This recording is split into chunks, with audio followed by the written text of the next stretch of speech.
This weekend, Mark Vientos went from having a Golden Sombrero in one game to having a double and a home run in the next. I'll talk about the most interesting Met in camp on today's show. You are Locked On Mets, your daily New York Mets podcast.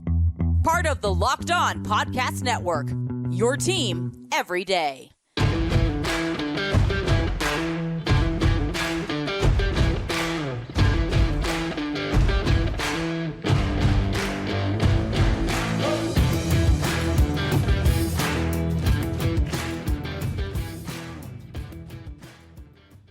Hello to all you amazing Mets fans. You're watching Locked On Mets, part of the Locked On Podcast Network, your team every day.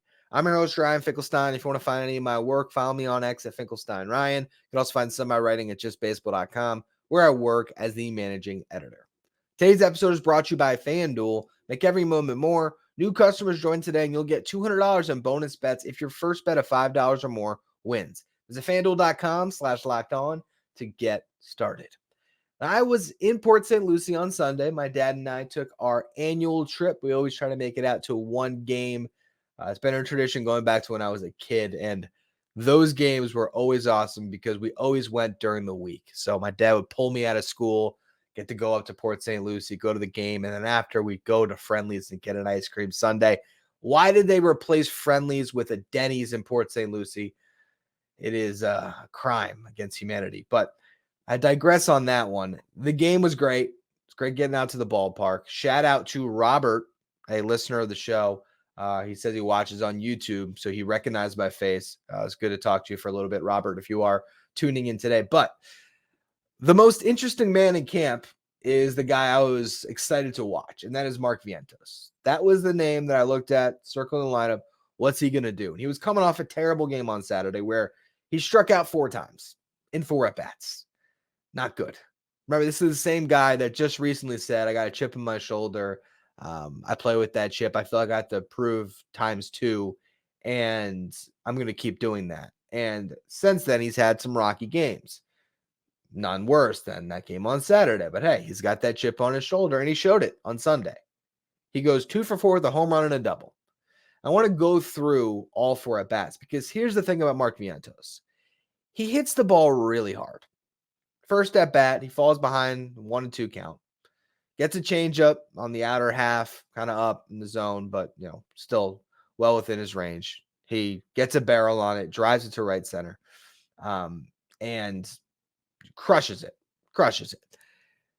Center fielder tries to make a play, can't catch it, ends up falling for a double. The exit velocity on that double was 97.4 miles per hour. Starling Marte was on first base, and he was held up between first and second because the center fielder could have made a play on the ball. It didn't.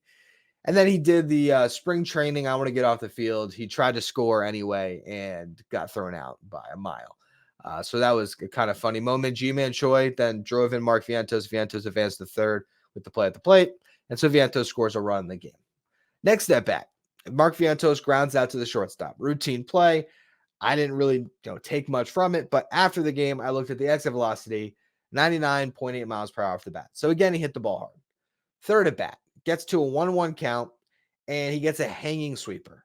And this is both the double and the home run came off lefties. And this ball was put on a tee. 77 miles per hour, not a lot of break to it. Right down Broadway, low in the zone, right in his wheelhouse where he could easily get his barrel on it and lift. And he crushed it. Absolutely demolished that pitch. Hit it 439 feet. That thing was out in the blink of an eye. And the reason is it came off the bat at 108.3 miles per hour. Again, just absolutely smoked that pitch.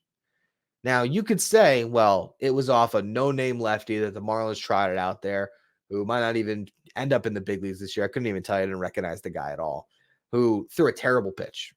And you could say, let's not get carried away with spring numbers. With that said, hitting mistakes from pitchers, that's how you get home runs. Look at how many home runs Pete Alonso hits that are center cut because someone tried to get a slider in on him or something, and they failed, and boom, he just crushes one. Those are the big moments that you have to deliver on. When you get a mistake, you can't miss it. And Mark Vientos is a guy that can hit mistakes a long way. And that's what he's doing well in camp. You look at all of his home runs, a lot of them are hanging breaking balls that he's crushing. And that's great. And over a full season, if he gets enough run, I do believe those results will come. But at the same time, he's got to hit for a higher average. He's got to get on base. And I feel like what we're seeing in a small sample size is a microcosm of what he could be over a full year. And that's not going to be good enough for him to solidify himself as the Mets' long-term answer at DH. It's just not. But he could put up huge numbers in some ways. So first, let me just close the book on his game. He did get a fourth at bat. And he got a changeup that was nowhere near the strike zone. It was low. It was in. He somehow got a barrel on it. Hit it 96.1 miles per hour. Drove into center field. It got caught. For the day in his 4 at-bats, his average exit velocity was 100.4 miles per hour. So what I'm saying, he hits the ball super hard. Now, for spring so far, 15 games. He's batted 200. He has a 234 on base. With that said, he has a 511 slug. So you put together the on base and the slugging percentage, and what's that? That's a 745 OPS. If he got that over a full season, on the surface, you would say, all right, that's not too bad. But a 234 on base is rough. I think he'll be better than that during the year, but the last year, I don't even think his on base was necessarily, I think it was slightly better. I think it was in the 240s, but not good. He's 9 for 45 in spring with 2 walks, 14 strikeouts. You want to guess what those strikeout and walk rates are? His strikeout rate's 29.8%. His walk rate's 4%. Last year, he struck out just over 30% of the time and walked just over 4% of the time. So I know it's a small sample, but his striking out and walking around the same clips. And you wanted to see more walks, less strikeouts. Over the year, hopefully that happens. With that said, of his 9 hits, he has 2 doubles and 4 home runs. So he is hitting the ball really hard when he does get hits, but he needs to sprinkle in some more singles too. Right now, he's homering once every about 12 plate appearances, 11.75, but we rounded it up to 12. If you take that, a homer every 12 plate appearances, and put it over a 500 plate appearance sample, that's between 41 and 42 home runs. So if he gets regular run, if he gets, I think it was, 480 plate appearances, I believe was the math that I ended up getting up to, that would be a 40 home run season for Mark Vientos. Now, if he's getting on base 25% of the time, what does that look like day in, day out? That's this really tough dichotomy you have here. You're trying to figure out, how productive would he be? 40 home runs is amazing. But if he's getting out 75% of the time, he's hurting you 3/4 of the time. But then in the games where he's helping you, he might win you the ball game. So it's just a really weird spring he's had so far that in some ways answers absolutely nothing for the New York Mets. I think it does lead to saying we need to see more, and that's probably where the Mets are. Last thing on his spring stats. He leads the Mets in at-bats. They clearly want to get him opportunities. They're having him play every day in spring, basically, which is good. He's got 7 more games left to try to add to it, to find more rhythm, to hopefully bring up his batting average, to walk sometimes maybe, and round out those numbers. The second most at-bats in spring is Lindor at 40, Beatty at 38. He did miss a game because of a back tightness injury. And then Pete Alonso at 35. Pete and Francisco, they like to play. And Beatty and Vientos, the Mets are clearly force-feeding at bats to see what they have. He's leading the Mets, Vientos is, in runs scored, home runs. He's in a 3-way tie with Francisco Alvarez and Trace Thompson for RBIs. He's also leading the team in strikeouts. Like I said, 7 more games, maybe gets 25 more at-bats. And I do think they're going to carry this over into the season. So what does that look like? What's the DH mix going to be as we get into the season? I think the Mets starting lineup today gives us a little bit of an indication about how things are going to work out when we get to the regular season, at least when there's a lefty on the mound. So I want to talk about that more in just a minute. First, though, today's episode is brought to you by FanDuel.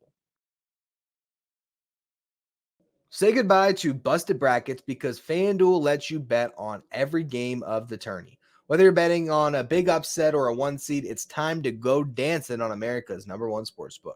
Because right now, new customers get $200 in bonus bets if your first bet of $5 wins. That's $200 to use on point spreads, money lines, and you can even pick who wins it all. After you place that first $5 bet on either a tournament game or the NBA, whatever it is, make sure you also look at MLB futures. This is the time to get in on the Mets over-under win total for the season at 81.5. I think they're going to get the over. Pete Alonso's home run total for the season, 41.5. I believe he's going to hit that over as well. You can even look at sprinkling a little money on the Mets to win the World Series if you have the gumption there. But remember, FanDuel is where you want to go. And when you place that $5 bet, if you win, you're going to get $200 in bonus bets. Just visit FanDuel.com/lockedon and bet on college hoops until they cut down the nets. FanDuel, America's #1 sports book. As you know, Locked On has launched the first ever national sports 24/7 streaming channel, Locked On Sports Today. Baseball fans, mark your calendars for March 20th at 7 p.m. Eastern Time for the best MLB season preview coming exclusively to Locked On Sports Today. I know myself, the other analyst hosts, we all got together. That's part of that preview. You can get previews on all the different divisions. Again, you'll find that on March 20th at 7 p.m. Eastern Time on the Locked On Sports Today 24/7 streaming channel on YouTube or the free Amazon Fire TV channels app. Now, like I said, I was at the game in Port St. Lucie on Sunday, and the Mets were squaring off against a left-handed pitcher. I believe that we got a real look at what the Mets starting lineup will be when they face lefties. Now, Pete Alonso was in Palm Beach. Jeff McNeil was on the backfields. Those guys will probably be in the lineup instead of G-Man Choi and Jose Iglesias. But Brett Beatty, who's also in Palm Beach, I don't think we're going to see him facing lefties this year. I think the Mets are going to shield him from left-handed pitching, try to simplify his role a little bit. He's going to start against every single righty at third base.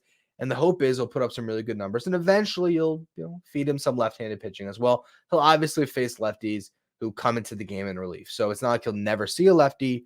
But with Vientos and with Starling Marte, it makes a lot of sense to have this particular lineup against lefties, where you include Tyrone Taylor in right, and Harrison Bader in center, and Brandon Nimmo in left. And this is a lineup that the Mets are going to want to go to a fair amount this year.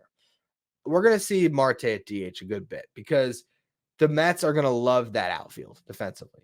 And you might even see it sometimes late in games, although I believe you'd maybe see Taylor replacing Nimmo in left just because, if you want good arms across the board late in a tight game, that's the route you might go. Regardless, when a lefty's on the mound, you can put Mark Vientos at third and Marte at DH.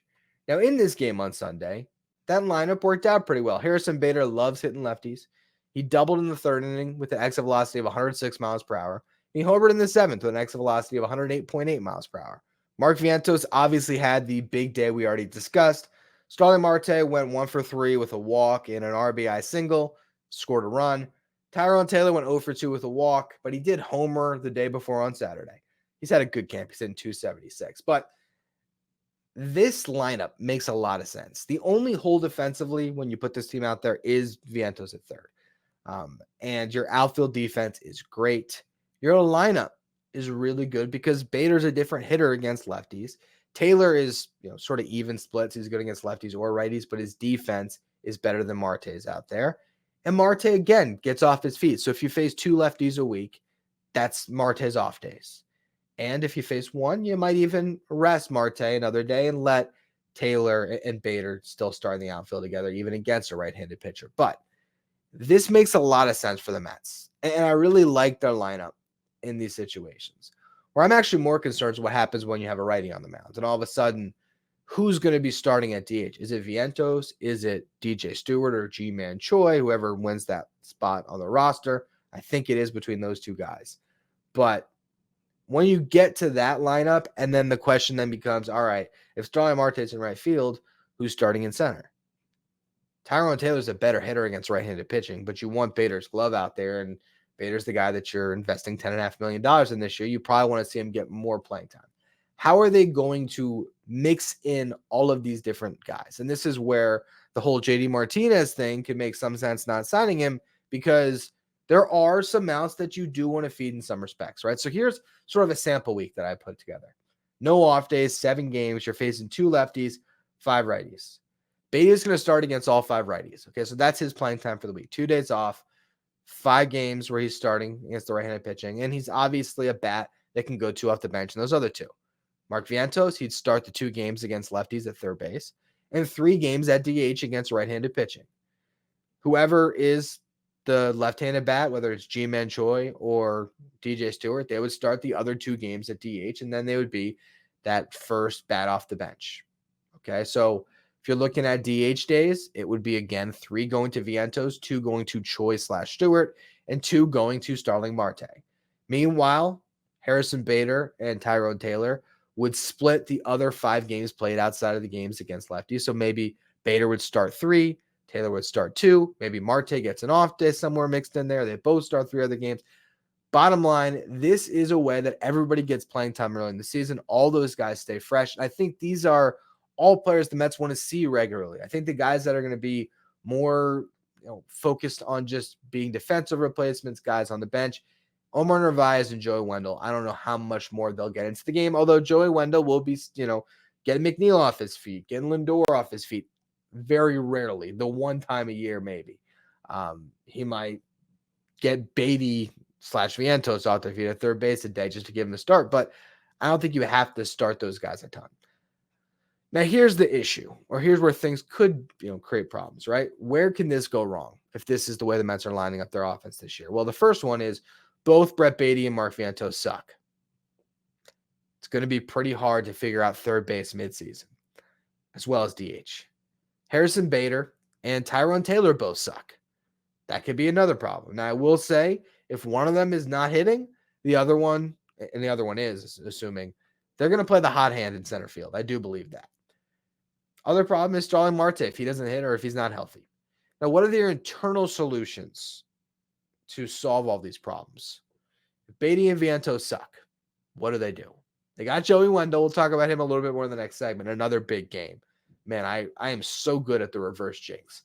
But really, the internal solution that you would have that would move the needle are on the top prospects. So if a couple months into the season, one of those other 2 guys isn't working, whether it's Beatty or Vientos, maybe Luisangel Acuna is tearing the cover off the ball. And in that circumstance, you bring him up, maybe you start him at third base, or you start him at second, move Jeff McNeil at third for necessity. And you could say, Jeff McNeil didn't look good at third base in the past.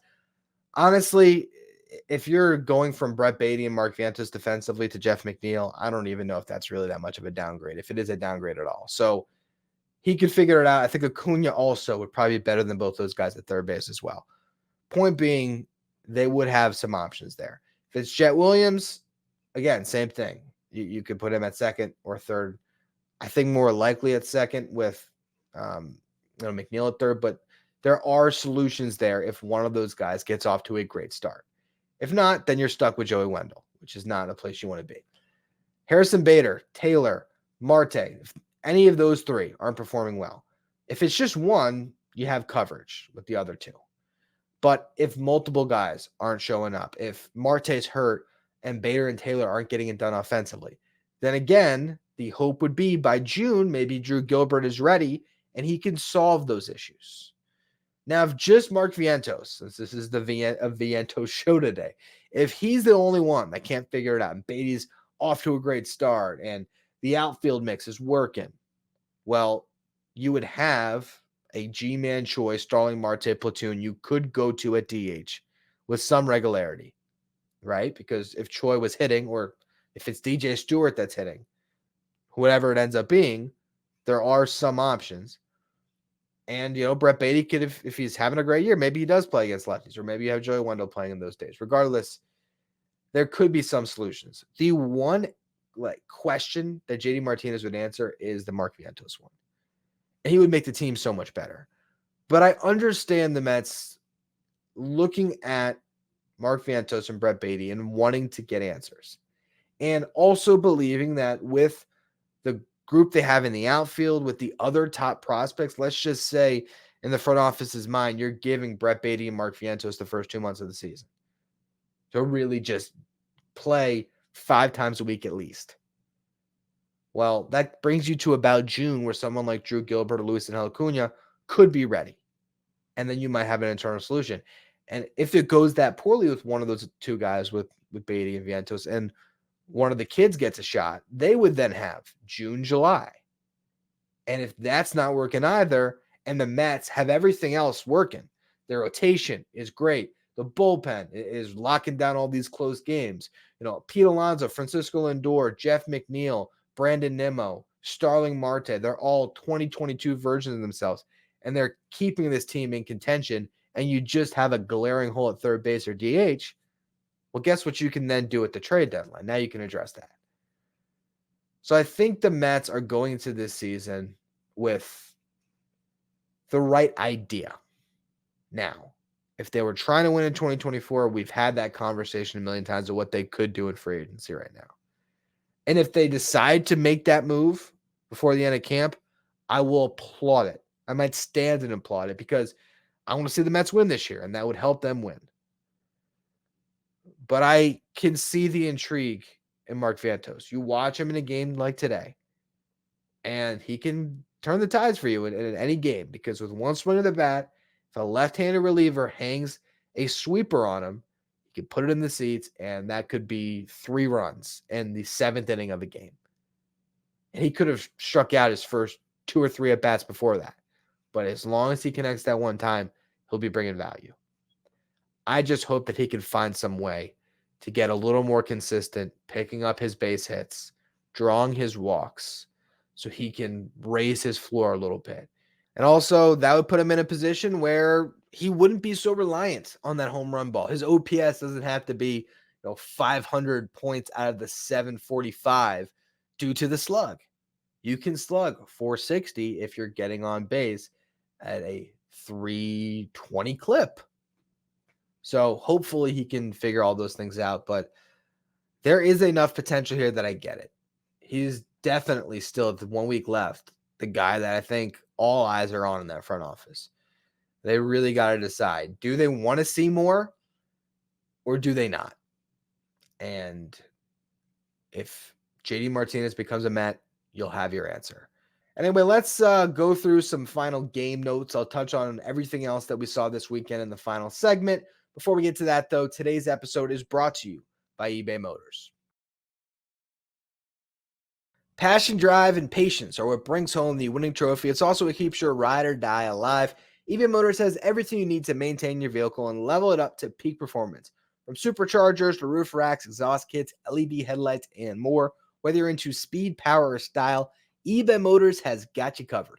With over 122 million parts for your number one ride or die, you'll always find exactly what you're looking for. With eBay's guaranteed fit, your part is guaranteed to fit your ride every time or your money back.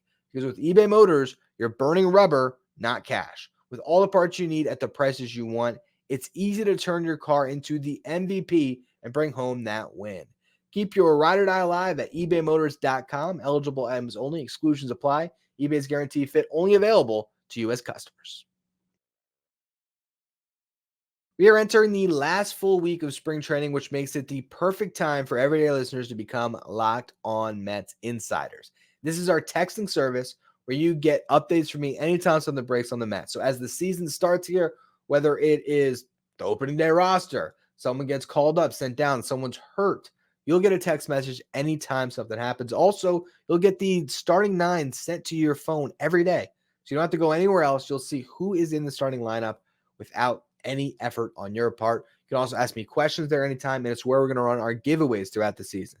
So if you want to become a Locked On Mets insider, you can find the link in the episode description or go to subtext.com/LockedOnMets. Now, on Saturday, Michael Tonkin got a start for the Mets, maybe giving him an opportunity to show what he can do as an opener once the season begins. He threw the ball really well. 2 scoreless innings, 1 hit, 1 walk, 2 strikeouts. After him, Yaxiel Rios came in, non-roster invite. 2 perfect innings, 3 strikeouts. Jake Diekman had a rough one, gave up a run, the lone run of the game. He walked 3, but somehow walked that tightrope to only give up 1 run. Struck out 2 in that inning. Cole Sulser, also 2 scoreless innings, 4 strikeouts. So nice performances there by some of the non-roster guys in Rios and Sulser, although I don't know if either of them is going to make the team. Okay, the game that I was at, Jose Quintana took the ball, gave up 8 hits, 6 runs, only 4 of them were earned, walked 1, 3 strikeouts, rough performance. I mean, he just was getting hit hard. There's no other way to put it. He was getting hit hard. A little rough, being like, ooh, that's the opening day starter for the Mets. I'm sure he's going to be fine in the season. I love the way this guy competes. And it's spring, but it's not like the Marlins had this feared lineup. And yeah, he was just over the heart of the plate too much in this game. Just didn't have his best stuff. It's going to happen to everybody. So Drew Smith helped Quintana with some mess there in the 5th. He, ended up giving up 1 run on a sacrifice fly, but avoided further damage that inning. And then Smith pitched a scoreless frame the next one where he actually gave up a couple hits himself, but worked around them. Then the 7th inning came around, and all of a sudden, that beautiful song played, Narco. The fans went nuts. It was a lot of fun to get to see him come out of the bullpen, to feel that energy again. It's not quite the same scale as you're going to get at Citi Field, but it's still awesome that he's healthy, and he just cruised through it. 10 pitches, 1, 2, 3 inning. No strikeouts, didn't need him. Just nice little day at the office for Edwin. Phil Bickford looked pretty good. I will note that. Struck out 2 in a perfect inning, was throwing the ball hard. Tyler J came on to pitch, and I got to admit something. Tyler J came on. We had already seen Mark Vientos' last at bat. Me and my dad looked at each other and said, do you want to beat the traffic a little bit here? Get out. It's Tyler J pitching. And we missed it. Okay. We missed the scoreless inning by Jay, which I don't care about. We missed the Jose Iglesias walk-off. It's a shame. But that's what videos are for. I got to see it anyway. Regardless, it was definitely a fun day at the ballpark. And outside of Quintana, the guys threw the ball pretty well. Now, in the other game, Tyler McGill also had a little bit of a rough start. Gave up 4 runs on 5 hits, 2 walks, only 1 strikeout. There's no pitch data in that Palm Beach ballpark, which is ridiculous. So you can't learn much more about what happened there. And there's very minimal video that gets out of it. But McGill's untouched ledger there, his perfect ledger where he only gave the 1 run or whatever it was up to this point. He's finally got some earned runs on his resume in a year, right? I think of 3.6 now.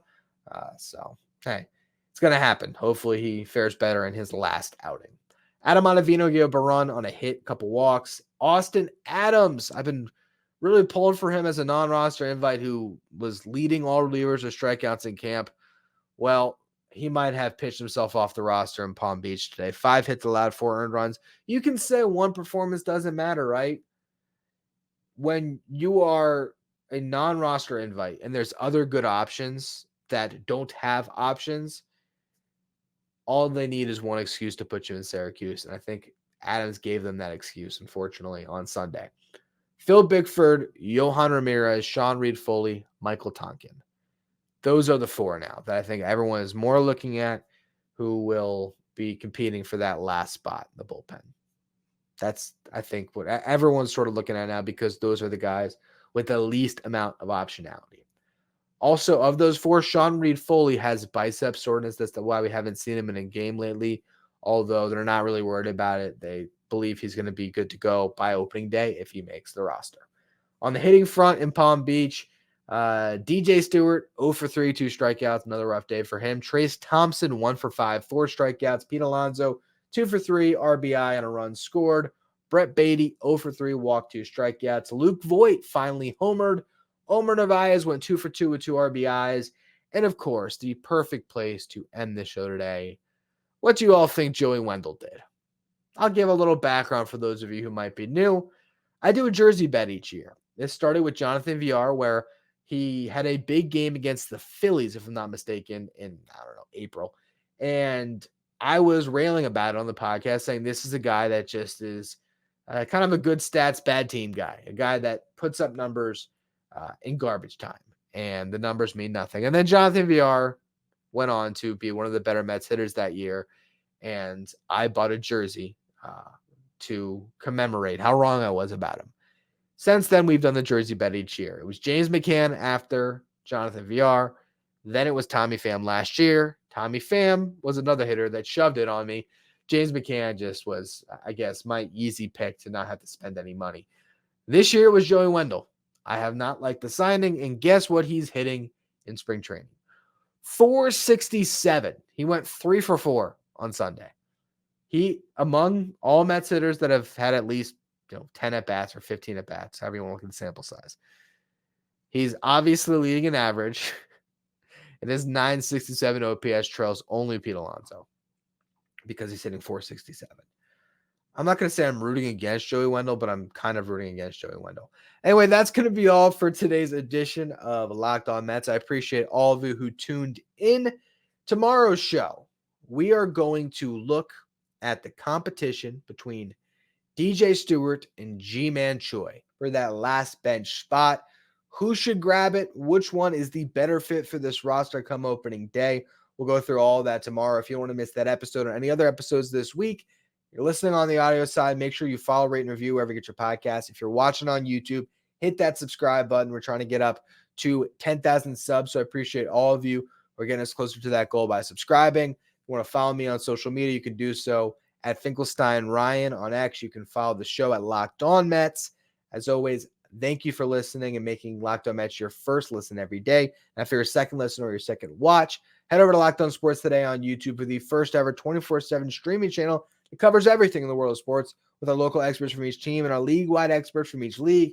Find Locked On Sports Today streaming 24/7 on YouTube.